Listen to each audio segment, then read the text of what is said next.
പത്തനംതിട്ട നഗരസഭാ അധ്യക്ഷ ആരായിരിക്കും? 3 പേരുകളാണ് ഇപ്പോൾ സജീവമായി പരിഗണിക്കുന്നത്. സിന്ധു അനിൽ, അംബിക വേണു, ഗീത സുരേഷ്. ഇവരിൽ ഒരാളായിരിക്കും നഗരസഭാ അധ്യക്ഷയാകുക. മൂവരും 24-നൊപ്പം ചേർന്നു.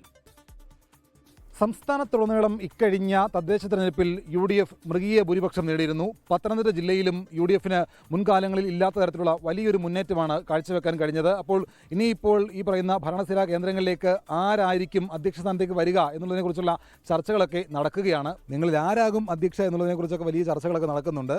അപ്പോൾ അതാര് നിങ്ങൾ 3 പേരും ആരെങ്കിലും ആകട്ടെ എന്ന് ഞങ്ങളും ആഗ്രഹിക്കുകയാണ്. അപ്പോൾ എങ്ങനെയൊക്കെയാണ് ആ ചർച്ചകളൊക്കെ പുരോഗമിക്കുന്നത്? അംബേജി, ചർച്ചകൾ പുരോഗമിക്കുന്നു. ഞങ്ങൾക്ക് അവസരം കിട്ടുമെന്നുള്ള രീതിയിൽ എനിക്ക് ഒരു ടൈമെങ്കിലും കിട്ടും എന്നുള്ളൊരു പ്രതീക്ഷയിൽ തന്നെയാണ് മുന്നോട്ട് പോയിക്കൊണ്ടിരിക്കുന്നത്.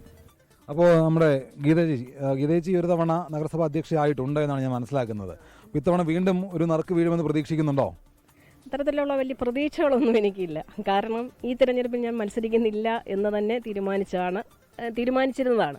എന്നാൽ എൻ്റെ വാർഡിലെ ജനങ്ങൾ ഒന്നടങ്കം ഏതാണ്ട് 80ഓളം പേര് കൂടി ഞാൻ മത്സരിക്കണം, അല്ലെങ്കിൽ നമ്മുടെ വാർഡ് കൈവിട്ട് പോകും എന്ന് പറഞ്ഞതനുസരിച്ച് ഏറ്റവും അവസാനത്തെ ദിവസം 23-ാം തീയതിയാണ് ഞാൻ നാമനിർദ്ദേശ പത്രിക തന്നെ കൊടുക്കുന്നത്. അതുകൊണ്ട് അത്തരത്തിലുള്ള പ്രതീക്ഷയൊന്നും എനിക്കില്ല. പാർട്ടി നേതൃത്വം തീരുമാനിക്കുന്നത് എന്തായാലും അത് ഉൾക്കൊള്ളുവാൻ ഞാൻ തയ്യാറാണ്.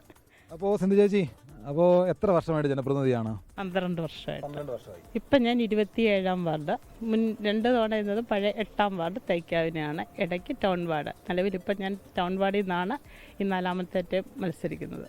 പാർട്ടി ആദ്യം തീരുമാനിക്കട്ടെ, അതനുസരിച്ച് വന്നു കഴിഞ്ഞിട്ട് നമുക്ക് അതിനെക്കുറിച്ചൊക്കെ ചർച്ച ചെയ്യാം. അതല്ല നല്ലത്. ഈ 3 പേരിൽ ഒരാൾ പത്തനംതിട്ട ജില്ലയുടെ നഗരസഭാ അധ്യക്ഷയാകാനുള്ള ഒരു സാധ്യതയാണ് തെളിയുന്നത്. ഇവരിൽ ആരെങ്കിലുമൊക്കെ ആകട്ടെ എന്ന് നമുക്കും ആഗ്രഹിക്കാം. അങ്ങനെ ആ പ്രഖ്യാപനമൊക്കെ വരും ദിവസങ്ങളിൽ ഒട്ടും വൈകാതെ തന്നെ UDF നേതൃത്വം പ്രഖ്യാപിക്കും എന്നാണ് നമ്മൾ പ്രതീക്ഷിക്കുന്നത്.